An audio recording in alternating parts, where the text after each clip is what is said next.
Dearly beloved, we are gathered here today to celebrate the second anniversary of Al-Muqaddimah.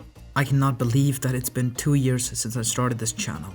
Time has gone by so fast. Currently, Al-Muqaddimah stands at 42,000 awesome subscribers. When the first year of Al-Muqaddimah ended on 6th of September 2019, I had 13,000 subscribers, so that's quite an increase. Thank you for being here and supporting the channel. Those of you who have been here since the beginning and those of you who have recently joined, I cannot put to words how much I appreciate all the support. The second year of Al-Muqaddimah started with a bang as I made the Arab slave trade video and many people didn't like it, although many people liked it a little too much. In addition to that, I've finished my Al-Andalus series, so yay! I started a series on the Abbasid Caliphate. These videos are a bit different than Al-Andalus as they're more self-contained. I plan to finish that series in the coming year. I also made some standalone videos like the Black Death in the Middle East one. I tried to improve the quality of audio and the way that I speak, and I think I'm almost there. I did collaborations with some channels that helped the channel a lot. Namely, I'd like to thank What If Althist, Hikmah History, and Invicta for collaborating with me. Last but not least, there's Useful Charts. I cannot even begin to say how much this channel owes to him. The third year of Al-Muqaddimah will also see some merchandise as I'm working on posters and charts. One of them that's pretty much done is the Timeline of Islamic History, which shows many political entities from 622 to 1924 and how they've changed over the years. I'm still in the middle of research for it, but I've made some progress. I asked you guys to submit questions you want me to answer, and I've got a lot of them, but not too many to answer, so let's get started. Are you going to do videos about the Ottoman Empire? I got a lot of questions of this nature. Let's just assume that the answer to all of them is yes. The channel is here to stay. I'm going to be making videos for the foreseeable future, and obviously I'm going to cover as much Islamic history as I can. Most of your videos deal with post-Islamic history. Is there a lot of material on what pre-Islamic Arabia was like? Can you make something more in-depth on pre-Islamic age? There is a lot of material on pre-Islamic Arabia. I'd recommend the book Arabs by Tim McIntosh Smith. The video that I made on pre-Islamic Arabia isn't very good. It was my first video and I generalized a lot, so I do plan to remake that with more detail. I also plan to work on pre-Islamic Arab states like the Lakhmid Kingdom. Do you plan on expanding to non-Islamic history in the future? Are you planning on covering contemporaries of the Islamic empires such as the Byzantine and Frankish empires? Non-Islamic, yes. Byzantine and Frankish, no. I think there's many YouTubers who are producing quality videos on European empires, so I'll leave that to them. The non-Islamic entities I'd like to cover are mainly Indian. I am reading a book on Maharaja Ranjit Singh of the Sikh Khalsa Empire, and I do plan on making a video on him sometime in the future. Can you describe the difference between Sunni and Shia, and please describe them with events which caused this part? Yes, I'll definitely make a video on that. I do need another dumpster fire video, so yes, thank you for suggesting that. What made you start this channel? By profession, I am an animator, and I've been making videos for roughly 10 years now. Being interested in Islamic history, I was frustrated that there's no quality videos out there. And so I put my shortcomings aside and decided to start the channel. What inspired you, made you put your plan to action? Crash Course, definitely. I watched their world history series and absolutely loved it and thought that I should do that. What steps did you take before finally publishing your first video? Well, I had to prepare a lot of things like characters, maps and stuff. Although the video isn't the one that you guys see on the channel now. You can find that video on my Patreon. Are you from Pakistan? What is your country of origin? Yes, I'm from Pakistan. Right now I'm in Germany getting my master's degree. To what extent do you think the events like Battle of Tor and the Siege of Constantinople were the seismic historical clashes that earlier historians have made them out to be? Could the Umayyad armies have continued to raid and conquer even more territory after almost a century of unprecedented expansion? That's an interesting question. I do think that they were important, but not that important. If the Christians had lost the Battle of Tor, it wouldn't have been that famous of a battle. Although there probably wouldn't have been Charlemagne, so yeah, history would have been different. But the fact remains that Western Europe was too different and distant from the Islamic heartland for a permanent, thriving Muslim civilization. It mostly would have meant more raids into France, but I don't see permanent, long-lasting Muslim empires there. Obviously, more raids would bring their own problems and change in history, so yeah. About the siege of Constantinople, there's no way that I see the Muslims winning that, so I'm not even sure how that would impact history. Sorry about that. The map that you use only shows the major parts of Islamic world and excludes Southeast Asia. So if you were to do a video on Southeast Asia, would you create a new map or use some other map? Yes, for most of my videos, I make new maps. It's no trouble really. What program do you use to make videos? Now this is a question that I get a lot. I use Adobe After Effects for animations, but Adobe Photoshop and Illustrator play a supporting role. What did more harm to the Muslim world in your opinion? Well, in history overall, a combination of Mongol invasions, Black Death, and Timur the Lame.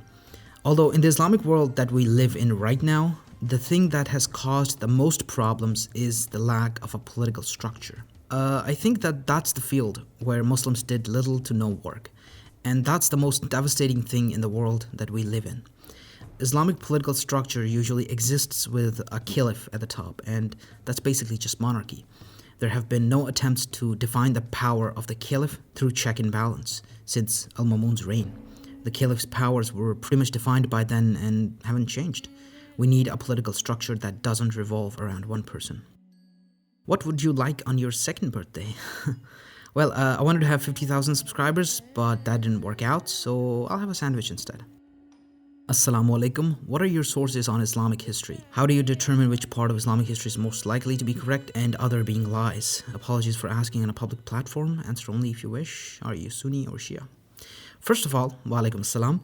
I'm a Sunni, but I don't let that influence my videos at all. Funny enough, on the same video, I can be and have been accused of being too Shia and too Sunni.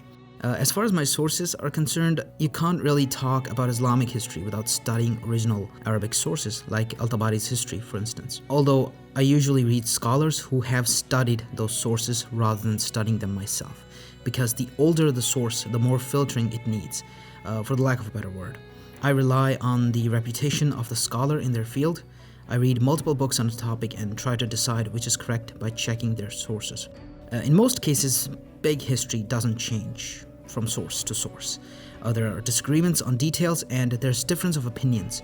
Like, for instance, everyone will agree that Harun al-Rashid destroyed the Barmakids, but they might disagree on how and why he did that. Will you do talks about things such as culture, clothing, architecture, food, literature, etc. during the different Islamic empires? Yes, I am fascinated by daily life in different empires, but that information is more tedious to find, so it takes some time. Have you read all 39 volumes of Al-Tabari? No, I have read the final few for my Abbasid Caliphate series, but not all. It costs like 2,000 euros, so no. Who is your favorite Muslim leader besides Prophet Muhammad, of course? That's a good question. I'd say Caliph Abdurrahman III of Cordoba. He inherited an emirate in disarray, and he made it prosper and left a legacy that has no parallels in the Islamic world. Do you think Muslims are in denial about their history? Is there whitewashing of the dark sides of our political history? Thank you for asking that. I believe that Muslims are in denial about our history, and there's a lot of whitewashing. If I go ranting about this, I might take an hour or 10, but I'll just say this. I think we tend to create a relation between us and some distant king because we both worship the same God, and then we try to defend that person and change historical facts. Same is true for slave trading in the Muslim world. The recent tides of nationalism certainly haven't helped the problem. How did Islam spread in South Asia, Indonesia, and Malaysia? I won't talk about that here, but I am making a series on how Islam reached various places, so keep an eye out for that. Book recommendation for knowledge about Islamic history. Also, if you play games, what is your opinion on an open world game set in Baghdad during the golden age of Islam? That's a great question. I have often imagined an Assassin's Creed game set in the time of Harun al-Rashid, where the Barmakids are Templars and they're practically running the empire, while Harun is in Raqqa. And you have to take them down at the end, of course, on Harun's orders. Book recommendation, I'd suggest A History of the Muslim World Since 1260 by Vernon O. Egger. It gives a really neat overview of the past 800 years. I'm a philosophy student who goes to a university that sadly doesn't teach much Islamic philosophy. A lot of works that I'm looking for aren't translated in English or are behind a paywall. Nevertheless, I'd like to get more familiar with it. Where should I start? If you can afford it, I'd recommend you start with On the Harmony of Religions and Philosophy by Ibn Rushd. It's a great book that gives you an insight into what the relationship of the Muslims with Aristotle was and why Averroes was so famous in Europe. Do you know Knowledgia in person? No, I don't. He has been very kind to me though, and I'd love to get to know him in person, but I don't. Why are you so biased against Indians, and why did you show Tughlaqs ruling whole North India during Timur's invasion, and why did you not mention Timur's defeat by Jats and Ahirs in Meerut and Haridwar? In these wars, Timur was wounded in battle by Jat warrior Harveer Singh Gulia in the chest with his spear, after which Timur retreated like a puppy. That's cute. This is what I call a good question. The Tughlaqs did rule most of North India with the exception of some parts of Sindh and Bengal. But since both of those entities were Muslim and didn't contribute anything to Timur's story, I didn't really bother putting them on the map. There were various autonomous local rulers, but they were mostly under the Tughlaqs, even if it was just in name. Now, the story about Harveer Singh Gulia and the Jats is not at all true. There's no evidence of that. Some stories say that the spear wound you mentioned killed Timur later, but as I said in the video, he died some 7-8 years after India. Harveer Singh Gulia was likely made up during Maharaja Ranjit Singh's era as a hero who fought against Western invaders, as Ranjit Singh himself was facing the Afghans from the west.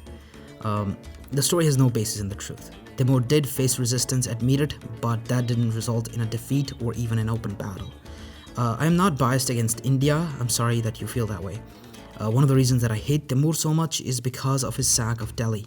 In history, again and again, the subcontinent of India was looted, and that still continues as we vote for the looters now. So I have a hatred for people who looted India like Timur and Nader Shah. Who is the most overlooked general or emir? I feel like all of them are overlooked. If you ask someone, they'll probably name Khalid ibn Walid, Salahuddin, and maybe one more. Not much of Islamic history is known by the general public. Although among people who know history, I think I'll choose Abu Yusuf Yaqub al-Mansur of the Almohad Caliphate. He managed to win some key battles against the Reconquista and managed to halt it. If he had slightly better conditions or he had lived longer, he might have even temporarily reversed it, although the Muslims would have been expelled from Spain either way. What do you believe are the most common misconceptions about the history of North Africa? I guess that the region is poor. At least that's a misconception that I believed for a long time. It is obviously by no means poor in natural resources or manpower. It has been sucked dry by colonialism, and it has been ravished by conflict that is a direct result of colonialism. I'm not sure if this answers your question, but yeah. What would be the best scenario for partition of India? Now, this is an ideal situation, which isn't even possible, but still, I'd prefer if various states of India had been turned into separate countries based on the local ethnicities. India is not a country, it's a continent, and it's too big and diverse to be ruled by one state or three. Maybe something like European Union would have worked better, but then again, this is ideal. Realistically, I don't think that there's any way to partition India based on religion that would have worked better than what we have now. What caused the decline of Muslim empires? Well, the same thing that caused the downfall of many European dynasties. Although the good question would be, what has stopped the rise of Muslim countries? Which I would say, again, a lack of political structure and that post-colonial conflict that I mentioned before. Name a historical site that you wanted to visit the most, or 2 or 3. I wanted to go to Spain this year, but because of COVID-19, I couldn't. Madinat al-Zahra and Alhambra are at the top of my list. There are some Umayyad palaces still existing in Syria and Palestine, but both of those countries are in bad shape, so can't visit. In an ideal world, I'd love to visit Madinat al-Zahra, the old city of Marrakesh, and the Umayyad Mosque of Damascus. So that was all the questions that I thought needed an answer. Again, thank you very much for the support. You guys have been so kind.